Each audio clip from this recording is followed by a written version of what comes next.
भाजी कल ही ना आयो। भाई ये देखो यार, ये लड़की तारों के बीच में फंस गई है यार।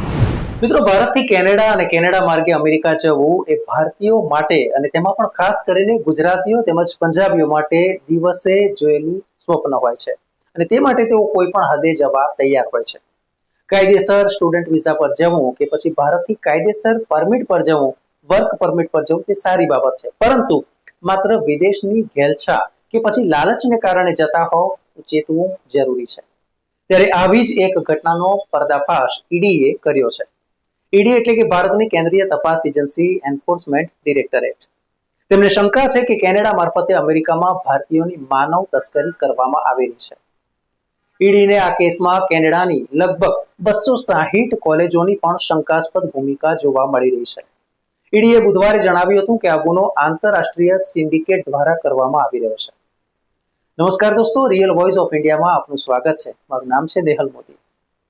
મિત્રો, હકીકતમાં 3 વર્ષ પહેલા એટલે કે વર્ષ 2022માં એક ગુજરાતી પરિવારનું કેનેડા થઈને ગેરકાયદેસર રીતે અમેરિકામાં પ્રવેશ કરતી વખતે મૃત્યુ થયું હતું.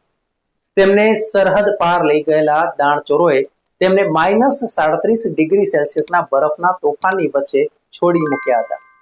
આ મામલે અમદાવાદ પોલીસે એફઆઈઆર પણ દર્જ કરી હતી. આ એફઆઈઆરમાં ભાવેશ અશોકભાઈ પટેલ અને અન્ય કેટલાક લોકો પ્રિવેન્ટિવ મની લોન્ડરિંગ એક્ટ એટલે કે PMLA હેઠળ આરોપી હતા.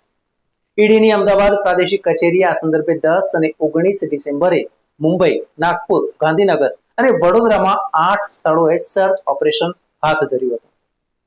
ઈડીની તપાસમાં એવું સામે આવ્યું છે કે આ દાણચોરો પહેલા કેનેડાની કોલેજોમાં એડમિશન માટે અરજી કરે છે અને ત્યાર પછી જ્યારે કોઈ વ્યક્તિ કેનેડા પહોંચે છે ત્યારે તેઓ તેને ગેરકાયદેસર સરહદ પાર કરાવીને અમેરિકા મોકલે છે. એજન્સીએ કહ્યું છે કે આ આરોપીઓ આ બધા જ કામ માટે પ્રતિ વ્યક્તિ લગભગ 55 થી લઈને 60 લાખ રૂપિયા ચાર્જ કરે છે. સર્ચ દરમિયાન એ પણ સામે આવ્યું છે કે મુંબઈ અને નાગપુરના 2 એજન્ટો દર વર્ષે લગભગ 35,000 લોકોને ગેરકાયદેસર રીતે વિદેશ મોકલે છે. દર વર્ષે હજારો ભારતીયો અમેરિકા, કેનેડા, ઓસ્ટ્રેલિયા અને યુકે જવા માટે ગેરકાયદેસર રીતે માર્ગ અપનાવે છે. લોકપ્રિય પરિભાષામાં તેને ડંકી રૂટ કહેવામાં આવે છે. ભારતથી અમેરિકાનું અંતર લગભગ 13,500 કિલોમીટર છે. હવાઈ માર્ગે અહીં પહોંચવામાં 17 થી 20 કલાક જેટલો સમય લાગતો હોય છે. જોકે આ ડંકી માર્ગ પર અંતરની જો વાત કરીએ તો તે લગભગ 15,000 કિલોમીટર જેટલું થાય છે. આ મુસાફરીમાં મહિનાઓ લાગી જાય છે.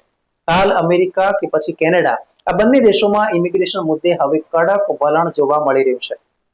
ત્યારે હવે એજન્ટો નવો કોઈ ડંકી રૂટ અપનાવે છે કે કેમ તે જોવું રહ્યું, કારણ કે ગેરકાયદે જતા નાગરિકો ત્યાં જવાનો મોં છોડે તેમ નથી અને તેને કારણે ક્યાંક ને ક્યાંક તેઓ એજન્ટો લાભ લઈ જતા હોય છે. મિત્રો, આવા જ માહિતીસભર વિડીયો માટે આપ જોતા રહો રિયલ વોઇસ ઓફ ઇન્ડિયા. અમારા વિડીયોને લાઈક આપશો, વિડીયો શેર કરો, ચેનલને સબસ્ક્રાઇબ કરો. ધન્યવાદ. મિત્રો, આપ યુટ્યુબ ઉપરાંત ફેસબુક, ઇન્સ્ટાગ્રામ, એક્સ સોશિયલ મીડિયાથી પણ અમારી સાથે કનેક્ટ રહી શકો છો. દેશ વિદેશના તમામ સમાચારો વાંચવા માટે અમારી વેબ પોર્ટલ revoy.in ઓપન કરશો. ધન્યવાદ.